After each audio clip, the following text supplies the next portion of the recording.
আল্লাহ তাআলা সূরা নিসার 123 নম্বর আয়াত, সেখানে আল্লাহ তাআলা কি বলছেন? লাইসা বিআমানিয়িকুম ওয়ালা আমানিয়্যি আহলিল কিতাব মাইয়ামাল সুআন ইউযযা বিহি ওয়ালা ইয়াজিদ লাহু মিন দুনিল্লাহি ওয়ালিয়্যা ওয়ালা নাসীরা। খুবই একটা কি আয়াত বলবো, এটাকে ভয়াবহ আয়াত।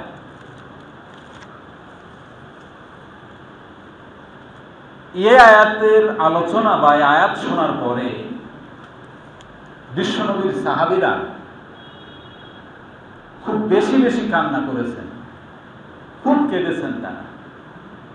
বারবার তারা আল্লাহ রাসূলের কাছে এই কথা, তাদের অভিব্যক্তিটা প্রকাশ করেছে, ইয়া রাসূলুল্লাহ, আমাদের যে গুনাহ আছে, বলছেন কারা? সাহাবীরা। কারা? ইসলামের প্রথম খলিফা আবু বকর সিদ্দিক রাদিয়াল্লাহু তাআলা আনহু সেখানে উপস্থিত। তিনি নিজেও বিশ্বনবীকে উদ্দেশ্য করে বলছেন, ইয়া রাসূলুল্লাহ, আমাদের যে ত্রুটি বিচ্যুতি গুনাহগুলো আছে, এগুলোর জবাব আল্লাহর কাছে পাই টু পাই জবাব দিয়ে কিভাবে আমরা জান্নাতে যাব? আমার প্রিয় ভাইয়েরা, আমি বলেছি খুব ভয়ালো একটা আয়াত।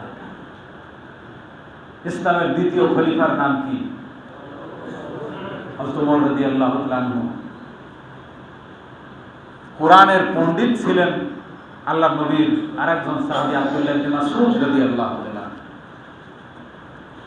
বিশিষ্ট মুফাসসির। আব্দুল্লাহ ইবনে মাসউদ রাদিয়াল্লাহু তাআলা আনহুর কাছে হযরত ওমর জিজ্ঞাসা করতেছেন যে, ভাই, তুমি আমাকে একটা খুব কঠিন আয়াতের সন্ধান দাও, যে আয়াতটা বড় কঠিন। তো সেদিন আব্দুল্লাহ ইবনে মাসউদ রাদিয়াল্লাহু তাআলা আনহু সূরা নিসার 123 নম্বর আয়াত তিনি তেলাওয়াত করে শোনালেন হযরত ওমরকে। শোনায় তিনি বললেন, ঘোষণাটা দিলেন। তখন হযরত ওমর রাদিয়াল্লাহু তাআলা আনহু বলছেন, তুমি যথার্থই বলেছ। এখন আমরা দেখি আয়াতের মধ্যে আল্লাহ কি বলছেন। লাইসা বিআমানিয়িকুম, তোমাদের আকাঙ্ক্ষা অনুযায়ী হবে না। কি হবে না? শেষ পরিণতি হবে না। কার কথা এটা? আল্লাহর কথা। ওয়ালা আমানিয়্যি আহলিল কিতাব, আর আহলে কিতাবদের আকাঙ্ক্ষা অনুযায়ীও শেষ পরিণতি হবে না। শেষ পরিণতি আগেই তো বলে দিয়েছি। শেষ পরিণতি কি আমাদের? জান্নাত অথবা জাহান্নাম। আমাদের আকাঙ্ক্ষা, আমরা যে আমল করি, এই আমল আমাদের যত কম থাক, জিজ্ঞাসা করলে আমরা বলি কোথায় যাব?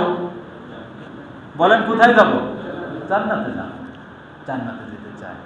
তো জিজ্ঞাসা করলেই জান্নাতে যেতে চাই, যে আকাঙ্ক্ষা আমাদের। আল্লাহ তাআলা স্পষ্ট জানিয়ে দিলেন, তোমাদের আকাঙ্ক্ষা অনুযায়ী তোমাদের শেষ পরিণতি হবে না। আহলে কিতাবদের আকাঙ্ক্ষা অনুযায়ীও শেষ পরিণতি হবে না। তাহলে কি হবে?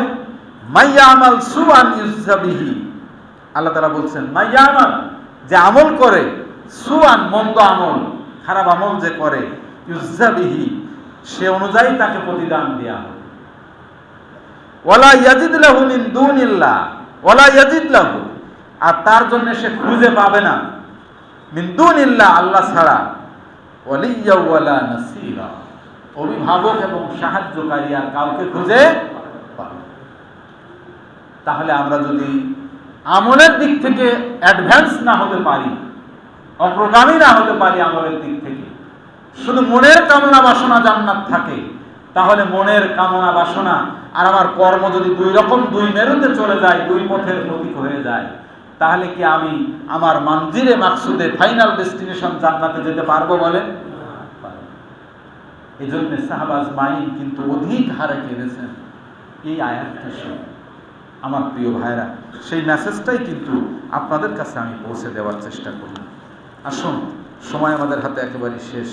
আজকে যতটুকু আমি বলেছি, বাকি যদি আল্লাহ পাক সুস্থ রাখেন আগামী জুমা ইনশাআল্লাহ, আজকে যতটুকু বলেছি, আমাদের সকলকে প্রস্তুতি নিতে হবে কোথায় যাওয়ার জন্য? কোথায়? জান্নাতে। সেটা কি মৌখিক প্রস্তুতি না আমলের প্রস্তুতি? আমলের প্রস্তুতি। সাহাবা আজমাইন যে আয়াত শুনে কেঁদেছেন, আমাদের কোনো খবর আছে তাইলে বলেন? সাহাবাদের মর্যাদা আমাদের সাথে তুলনার কোনো সুযোগ, সাহাবী, তারপর তাবেঈ, তারপরে তাবা তাবেঈ। তো তাবা তাবেঈদের সাথে আমাদের একটা তুলনা হচ্ছে এরকম যে একজন তাবা তাবেঈ যদি ঘোড়ায় চড়ে রাস্তা দিয়ে যান আর ওই ঘোড়ার খুরে যে ধুলা ওড়ে, সেটা কিন্তু সাহাবীও না, তাবেঈও না, তাবেঈ তৃতীয় স্তরের যারা ছিলেন সেই তাবেঈর ঘোড়ার খুরের ধুলার পরিমাণ মর্যাদাও আমাদের। সুতরাং সাহাবারা কেঁদেছেন যায় শুনে, আমাদের কান্না কি তার চেয়ে কম না বেশি হবে? বেশি হওয়া দরকার। আমাদের আমলের প্রস্তুতিটা সেভাবে হওয়া দরকার। সম্মানিত ভাইরা, আসুন আমি বিনীত অনুরোধ করতে চাই, আমাদের এই ইহকালীন জীবন, সংক্ষিপ্ত এই জীবনের পরে আখিরাতের আমাদের স্থায়ী একটা জীবন অপেক্ষা করতেছে। মৃত্যু নামক যে জিনিস আমাদের জীবনে আসবে, মৃত্যু, কুল্লু নাফসিন যায়িকাতুল মাউত, প্রত্যেক আত্মাকেই মৃত্যুর স্বাদ গ্রহণ করতে হবে। সেই মৃত্যুর মাধ্যমে যে জীবন শুরু হবে তার প্রথম মানজিলটা হবে কি? কবর। কবরের প্রথম রাত কত ভয়াবহ হবে, এগুলোকে আমাদের মন মগজে রেখে আমরা আমাদের আমলিয়াত জিন্দেগিটা যদি পরিচ্ছন্ন করতে পারি, তাহলেই আমাদের ইহকালীন জীবনটাও সুন্দর হবে, আখিরাতের জীবনটাও আমাদের জন্য সফল হবে। আমরা সেখানে আল্লাহর কাছে দোয়া করি, আল্লাহ তাআলা আমাদেরকে আমলিয়াত জিন্দেগি পরিবর্তন করার মাধ্যমে আল্লাহর জান্নাতের জন্য নিজেদেরকে আমরা প্রস্তুত করতে পারি, আল্লাহর রহমতের প্রত্যাশী হয়ে আমরা সে কাজ করতে চাই। আল্লাহ আমাদেরকে তৌফিক দান করুন। আমিন। আসসালামু আলাইকুম ওয়া রাহমাতুল্লাহ।